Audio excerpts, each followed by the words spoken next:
तो परीक्षित ने देखा कि राज्य तो बड़ा सुंदर है, पर उसके राज्य में एक दृश्य देखकर वह दंग रह गया कि एक गाय जो थर-थर कांप रही है और एक बछड़ा जो महाराज 3 पैर कटे हैं, 1 पैर के बल पे खड़ा है, देखकर चौंक गया परीक्षित। और परीक्षित ने चौंकते हुए कहा, मेरे राज्य में ऐसा निष्कृष्ट कार्य किसने किया? वो बैल साक्षात धर्म था और पृथ्वी ही गौ माता है। तब महाराज धर्म ने कहा, किसको दोष दे, जो जस करहि सो तस फल चाखा। किसको दोष दे? इतने में एक पुरुष आया, हाथ में छड़ी लेकर मारने को दौड़ा। परीक्षित ने कहा, हे दुष्ट ठहर, तू कौन है? उसने परिचय दिया, मैं कलयुग हूं। महाराज जो कलयुग नाम सुना, तलवार निकाल लिया परीक्षित ने, मेरे राज्य में कलयुग, तुझे अभी खत्म किए देता हूं। ना रहेगी बांस, ना बजेगी बांसुरी। पर तुरंत कलयुग शरण में आ गया। परीक्षित ने सोचा, हमारे पूर्वजों ने कहा था कि यदि शरण में शत्रु भी आ जाए तो उसे भी क्षमा कर देना चाहिए। क्या करूं, क्या करूं? तो तुरंत महाराज कहा, ठीक है, मैं तुझे छोड़ता हूं, पर यह बता तुझ में गुण क्या है और अवगुण क्या है? बोले, महाराज अवगुण तो इतने हैं कि पूछो मत। इतने अवगुण हैं कि दिन निकल जाएगा, लेकिन मेरी अवगुण की सीमा नहीं समाप्त होगी। गुण क्या है? बोले, गुण एक ही है, कलयुगी केवल नामे आधारा। कलयुग केवल नामे आधारा। कलयुग केवल नामे आधारा। कलयुग केवल नामे आधारा। सुमेरे नर उतरहि पारा। सुमेरे नर उतरहि पारा। कलयुग में केवल कृष्ण के कीर्तन से ही, राम के भजन से ही कल्याण हो जाता है। अरे भैया, ये तो बड़ी बढ़िया सुविधा है, बड़ी बढ़िया व्यवस्था है। बोले, भैया तुम में कमियां तो बहुत है, लेकिन जो खूबी है वो बहुत जबरदस्त है। तो परीक्षित ने 4 स्थान दिए कलयुग को। द्यूतम पानम स्त्रियः शूनाम यत्राह धर्मश्चतुर्विधा। जो द्वित क्रीड़ा करते हैं वहां कलयुग रहता है। जुआ में कलयुग का वास होता है। शराब में कलयुग का वास होता है। जो पर स्त्री को महाराज दोष बुद्धि से देखता है वहां कलयुग का वास होता है। 4 स्थान दिए। बोले, महाराज ये चारों तो गंदी जगह, एक अच्छी सी जगह दे दो। तो बोले, जाओ मैं तुम्हें स्वर्ण में भी स्थान देता हूं। परीक्षित सोने का मुकुट पहनते थे, सोई महाराज मुकुट में जाकर बैठ गया। जंगल शिकार खेलने गए परीक्षित, रास्ते में प्यास लगी, समीक मुनि का आश्रम दिखा। सिर पर कली सवार था। तो महाराज मन में भाव आया, देखो ये कैसा साधु है, आंख मूंझ कर बैठा है, तनिक भी सम्मान नहीं किया, स्वागत नहीं किया। कैसा ही साधु है, सब ढोंग है। ऐसे कह करके महाराज गले में मरा हुआ सर्प डाल दिया और चले आए। जो मुकुट उतारा बुद्धि बदल गई। अरे राम राम राम राम राम, ये मैंने क्या अपराध कर दिया। उस समीक मुनि के तेजस्वी पुत्र श्रृंगी ने श्राप दे दिया, आज से ठीक 7 दिन बाद तक्षक सर्प के डंस लेने से तेरी अकाल मृत्यु हो जाएगी। परीक्षित समझ गया था कि संतों का अहित करने वाले का कल्याण नहीं हो सकता है। जो सूचना मिली कि 7 दिन बाद मरना है, परीक्षित प्रसन्न हो गया। पुत्र जन्मेजय को राजगद्दी पर बिठाया और खुद वन को निकल गए। यही शिक्षा मिलती है, घर से परिवार से फुर्सत हो जाओ तो महाराज क्या करो, जोर से बोलो। बोले, चित्रकूट चले आओ, वृंदावन चले आओ। बोले, महाराज कहने में तो बड़ा अच्छा लगता, लेकिन करना बड़ा कठिन होता है। पहले सोचते थे नौकरी से रिटायर हो जाएंगे तब भजन करेंगे, फिर सोचने लगे बेटे का ब्याह हो जाएगा तब भजन करेंगे, फिर सोचने लगे बेटी का ब्याह हो जाए तब भजन करेंगे। लेकिन महाराज सब हो गया लेकिन भजन नहीं हुआ। बल्कि सच तो ये है, लोग कहते बुढ़ापे में भजन होता है, पर मैंने अपनी आंखों से देखा है बुढ़ापे में तो और महाराज परिवार में मन लगता है। जहां पोता और आता और कहता बाबा बाबा हाय मेरा मुन्ना आजा आजा आजा मुन्ना ले ले मेरा मुन्ना आजा आजा।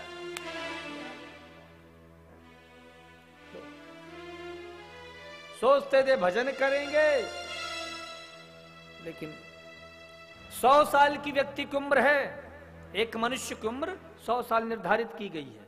4 आश्रम हैं हमारे, ब्रह्मचर्य, गृहस्थ, वानप्रस्थ और सन्यास। शास्त्रीय परंपरा के अनुसार 25-25 साल में इन चारों को डिवाइड कर दो। 25 साल तक ब्रह्मचर्य आश्रम का पालन करना चाहिए, 25 साल का 50 साल तक गृहस्थ आश्रम में रहना चाहिए, और जहां 50 क्रॉस कर दो तो उसके बाद फिर वानप्रस्थ भी ले सकते हो और सन्यास भी ले सकते हो, दोनों आप पर। लेकिन वानप्रस्थ मतलब फिर घर को भूल जाना चाहिए। 50 साल की उम्र तक 90% समय घर में बिताओ, 10% समय तीर्थ में बिताओ। लेकिन जहां 50 क्रॉस कर डालो 90% समय तीर्थ में बिताओ, 10% समय घर में बिताओ। याद करो आप उनमें से कौन से वाले हो? बोलो राधे राधे। कहते महाराज 50 के बाद तो उम्र भी कहती 51, 52। अरे पागल, अब तो घर का मोह छोड़, ये नाती पनाती सनाती इनका मोह छोड़, अब तो बन को पकड़। लेकिन कहने लगे नहीं महाराज, मुझे सब अच्छा लगता है, पर वो जब बीच वाला मुन्ना आके बाबा बाबा कहता है साहब दुख भूल जाता है, बहुत अच्छा लगता है। एक सेठ जी थे, वो कहने लगे महाराज अब मुझे भी बाबा बनना है। मैंने कहा अचानक ऐसा फैसला कैसे लिया? बोले जब से बेटे के घर में बेटा हो गया तब से वो जब भी आता कहता है बाबा बाबा, तब मन बड़ा दुखी हो जाता है कि छोटे छोटे बच्चे हमको बाबा कह रहे हैं। और जब ये लोग कह ही रहे हैं बाबा बाबा, तो सचमुच के बाबा बनी जाते हैं। इस शुद्ध तोतली बोली पे अब तो शर्माओ, नाती कहने लागे बाबा तो अब बाबा ही बन जाओ। अब बच्चे भी बाबा बाबा कह रहे तो बाबा बन ही जाते हैं। तो मैंने कहा समस्या क्या है? बोले महाराज इच्छा तो बन गई थी पूरा बाबा बनने की, लेकिन अब विचार बदल गया। क्यों? बोले कुछ दिनों बाद बेटी के बेटा हो गया। आज जब वो घर आया तो कहता है ना ना, बस इरादा बदल जाता है। नहीं तो फैसला पूरा हमारा पक्का था। तो महाराज कहने की बात तो ये है कि जब बुढ़ापा आता है तो और ज्यादा परिवार का मोह सताता है, और ज्यादा धन का मोह सताता है।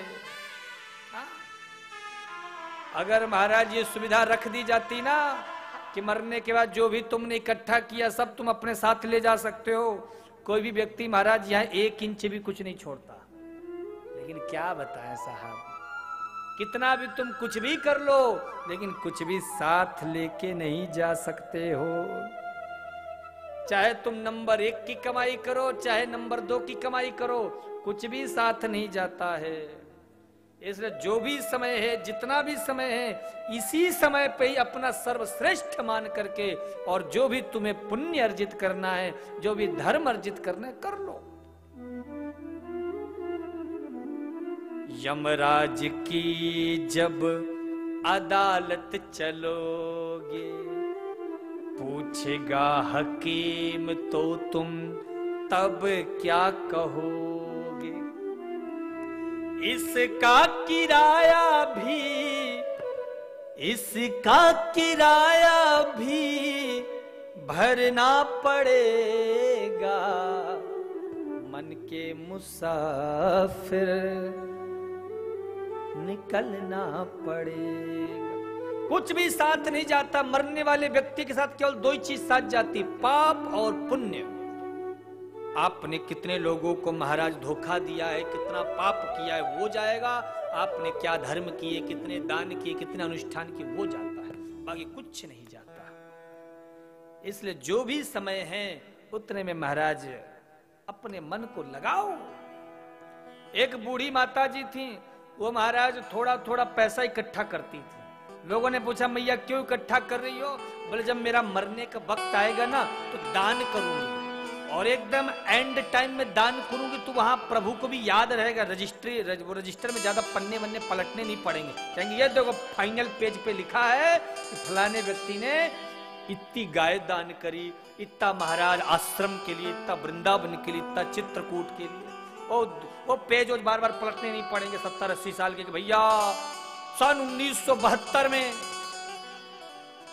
फलाने महीने में फलाने दिन फलाना पूजा किया, वो याद नहीं। सीधे फाइनल चैप्टर देखो और हमको महाराज अटैच रूम सुपर डिलक्स वाला हमको दो, विथ एयर कंडीशन, बस अपन वहीं बैकुंठ में बढ़िया वाले रूम में रहेंगे। तो इसीलिए महाराज मरते समय मैं दान करूंगी। तो वो मैया क्या करती, जो भी पैसा रुपया होता ना सब वो एक दीवार के अंदर, ऐसा दीवार बनवाया था कि उस दीवार के अंदर चिनवाती जाती। मरने का वक्त आया, वहां मैया के 5-6 बेटा थे, सब आके घेर लिए। पड़ोसी आगे, मैया तुझे तो इच्छा थी ना दान वान करने की, जो भी इकट्ठा के निकलवा पंडित बाबा को बुलवाते, तू दान कर दे। अब आवाज ही ना निकले वह बुढ़िया की। अब बार बार इशारे से कह रही है वो दीवार की ओर, उस दीवार में पैसा वो रखा था, तो इशारा कर रही है। अब पड़ोसी क्या जाने, लेकिन बच्चे समझ गए।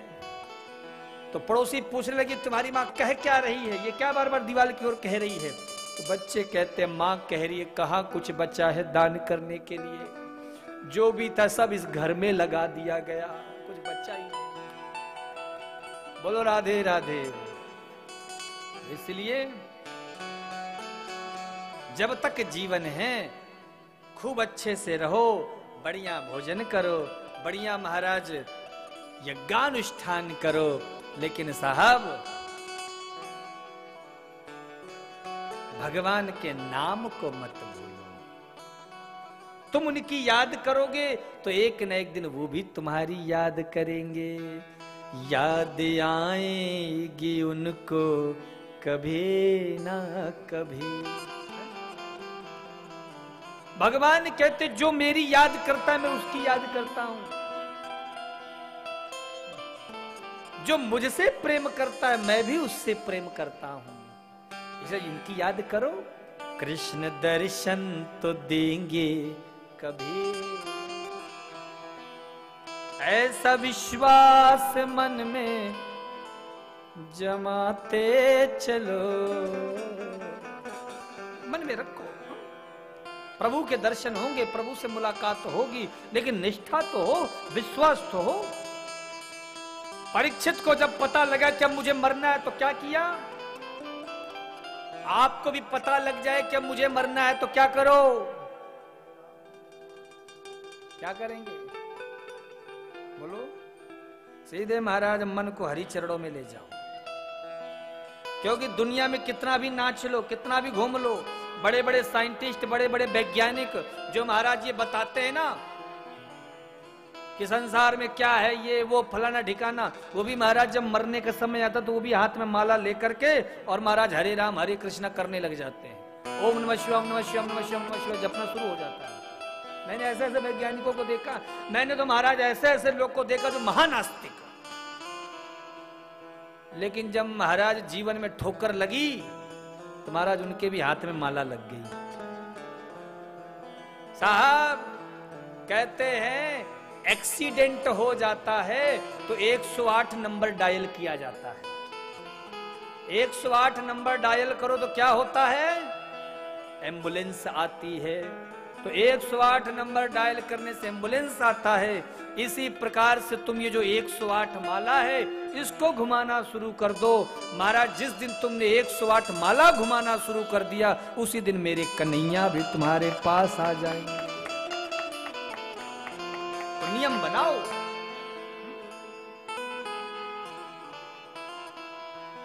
नित्य निरंतर।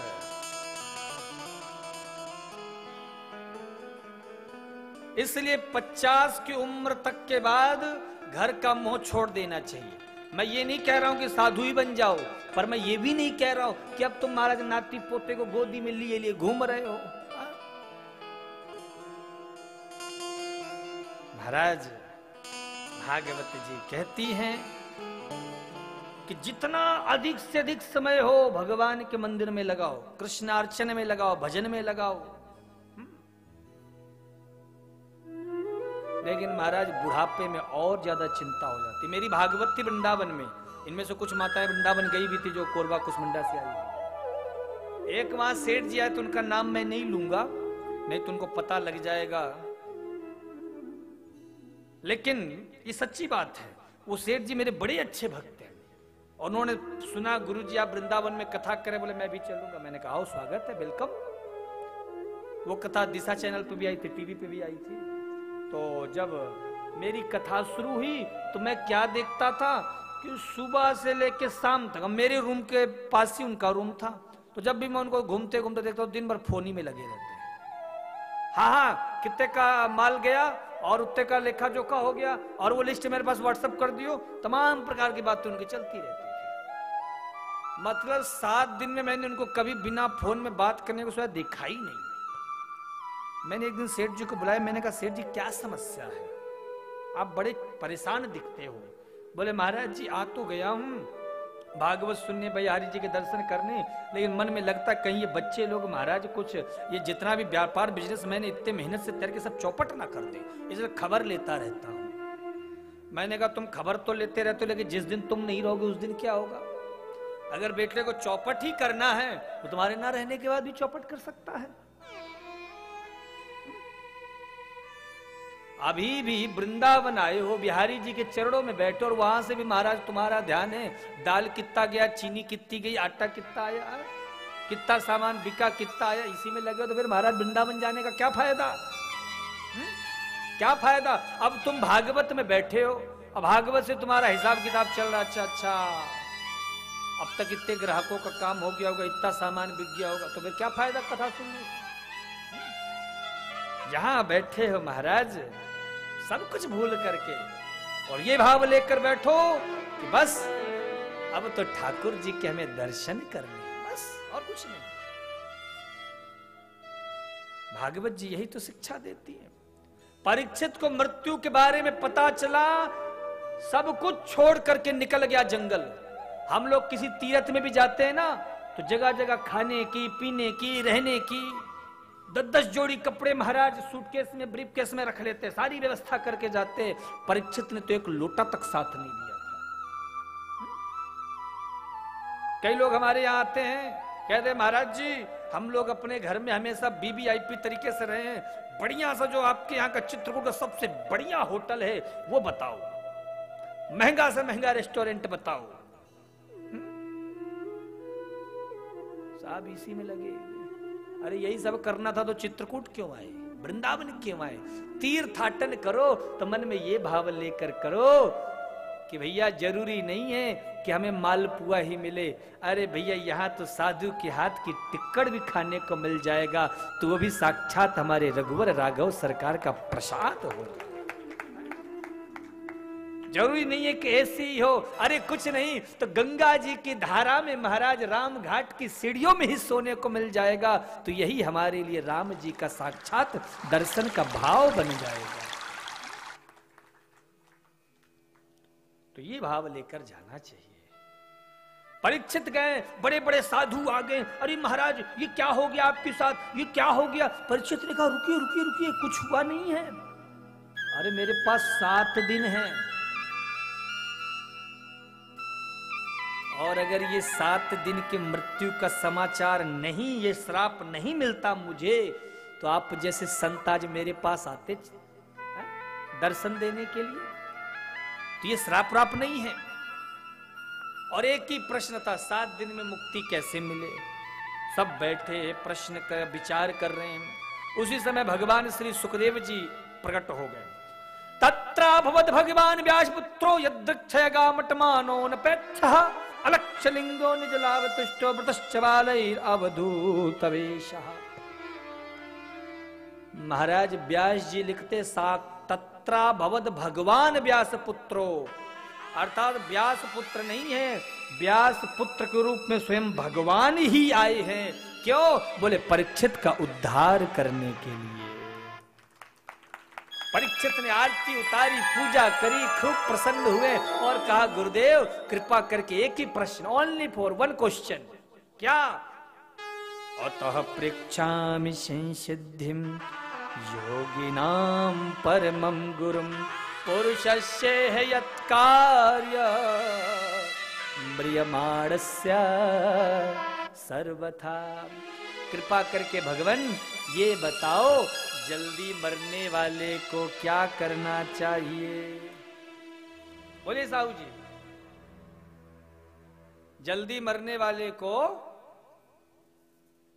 क्या करना चाहिए?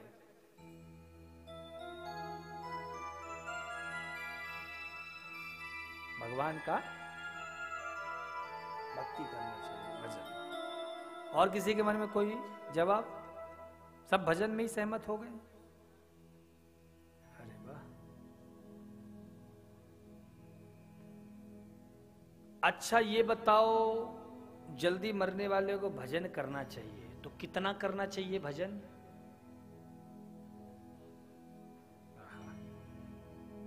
जब तक श्वास है। तो क्या हो पाता है इतना भजन?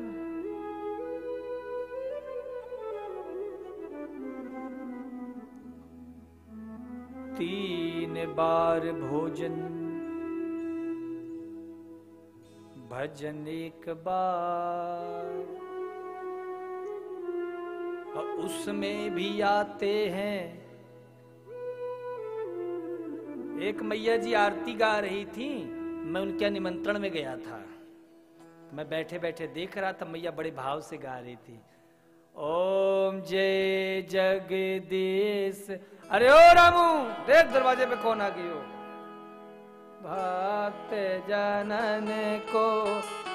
अरे देख, वाह, कुकर को सीटी बज रही है, जा बहू। अरे ओ बिल्ली, देख तेरो ध्यान किधर है? काय करूं मैं कोनी पूजा ही ना करन दे। आरती की एक लाइन, अवा में भी 10 बार रामू को डांट दिया, 10 बार बिलड़ी को डांट दिया। ऐसी पूजा। अच्छा चलो, एक बात तो आपने कही कि भजन करना चाहिए जल्दी मरने वाले को। अरे महाराज जी, हमने तो ऐसी मुंडी हिला दी थी कथा के बीच में, आप तो सीरियस हो गए। अभी तो मैंने महाराज तिजोरी की चाबी कहां छुपा के रखी ये किसी को बताई नहीं। महाराज आजकल तो ऐसे हालात हो गए हैं कि जब घर के बूढ़ा बूढ़ी मरते हैं ना महाराज, तो लोग गौदान नहीं कराते हैं, गंगा जल नहीं मंगवाते हैं। क्या करते हैं महाराज? वकील को बुलवाते हैं। भैया कितनी संपत्ति किसके नाम पे, किसकी प्रॉपर्टी कितने नाम पे, ये सबका हिसाब होता है। तो हर व्यक्ति 7 दिन में मरता है। 7 ही तो दिन है, रवि सोम मंगल बुध गुरु शुक्र शनि, 8वां दिन नहीं है। तो जैसे परीक्षित के लिए 7 दिन था, वैसे हमारे और आपके लिए भी 7 दिन हैं। पर फर्क है, परीक्षित को जब पता लगा कि 7 दिन में मरना है तो सब कुछ छोड़ दिया, सीधे महाराज सुखदेव जी के पास आके बैठ गया। गुरुदेव अब तो मैं समर्पित हूं, जो सुनाना हो सुनाओ। लेकिन महाराज हमें कितनी बार बताया गया होगा कि 7 दिन ही है, लेकिन महाराज हमारा तो मोह संसार से ही नहीं छूटता है। अभी महाराज कथा में बड़े प्रेम से बैठे हैं, जहां कथा के बाद आरती के बाद जाएंगे ना, तुरंत 84 का चक्कर शुरू हो जाएगा। तो श्वास श्वास पर कृष्ण भजे, वृथा श्वास जन खोए। जो श्वास मिली है उसको व्यर्थ में मत गमाओ। ना जाने या श्वास के आवन हो ये न हो। मैं कभी कभी अपनी कथा में बोलता हूं 100 साल की जिंदगी है। वैसे तो आजकल सब 70-80 में लुढ़क जाते हैं, 100 साल वाले बहुत कम मिलते हैं। पर ईमानदारी से प्रामाणिक रूप से 100 साल की उम्र बताई गई है। लोग आजकल 12 घंटे सोने में निकाल देते हैं, तो अगर जोड़ा जाए तो 24 घंटे का एक दिन होता है। तो अगर गणित के हिसाब से मैथ किया जाए तो एक व्यक्ति के जिंदगी के 50 साल काय में चले जाते हैं? सोने में। मतलब 100 साल में से 50 साल चले गए सोने में, तो कितने बचे? गणित वणित नहीं आती है क्या? 100 में 50 के कितने बचे? 50। उनमें से 25 वर्ष ससुरारी पियारी भई जब ते रूप लगे ये कुटुंब तबैते। महाराज श्रीमती जी आ गई। अब तो महाराज पिताजी का प्रेम, मैया का स्नेह, इन सब की डोरी लेके श्रीमती जी के चरणों में धर दिया गया। अब तो जो हमारी श्रीमती जी कहेंगी वही फाइनल डिसीजन है। एक ही फाइनल, जो सुप्रीम कोर्ट का आदेश, हाई कमान की बात ही मानी जाएगी, हाई कमान की चलेगी, बाकी किसी की नहीं चलेगी। तो महाराज ऐसा पत्नी का प्रेम जकड़ा, ऐसा पत्नी का प्रेम जकड़ा महाराज। मैंने एक सेठ जी को देखा, महाराज हमारे सामने बड़ी लंबी लंबी बातें कर रहे थे, ऐसा होना चाहिए, वैसा होना चाहिए, और जैसे उनकी धर्म पत्नी आई आवाज भी ना निकले उनकी महाराज। मैंने कहा लो भैया ऐसो आतंक। बोलो राधे राधे।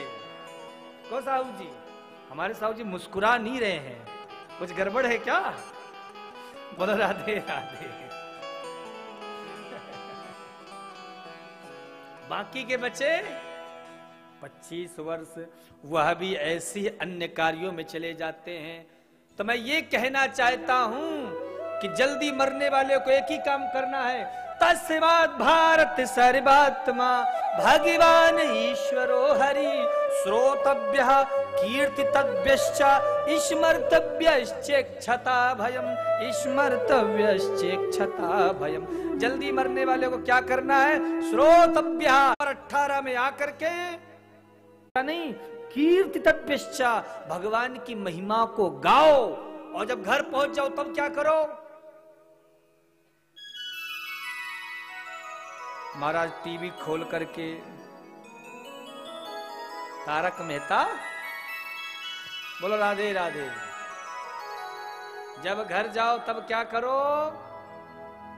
एकांत में जब कोई ना हो तो स्मर्तव्यश्चक्षता भयम्, भगवान की कथा का स्मरण करो। तो श्रोतव्यः, पहले कथा को सुनो, फिर कीर्तितव्यः, भगवान के नाम को गाओ, फिर स्मर्तव्यः। महाराज जिंदगी तो खूब जिए, बड़े हमने लोगों को देखे महाराज, बड़ा जीवन में महाराज हर चीज का सुख उपभोग किया, लेकिन महाराज बड़ी दुर्गति हुई अंतिम समय में। ना बेटा सुने, ना बेटी सुने, ना बहू सुने, ना महाराज शरीर देखे, ना महाराज धर्म पत्नी सुने। इतना कष्ट कि उसके खुद के बच्चे कहते हे भगवान अब उस बाबा को उठा ले जाओ, ये प्रार्थना करने लगे। आप जिंदगी तो जिया ही इसलिए जाता है ताकि हम अपना अंत बना सके, हम अंत सुधार सके। तो जिसने मृत्यु सुधार लिया उसने जीवन सुधार लिया, जिसने जीवन नहीं सुधारा उसका मृत्यु भी कभी सुधर नहीं सकता है।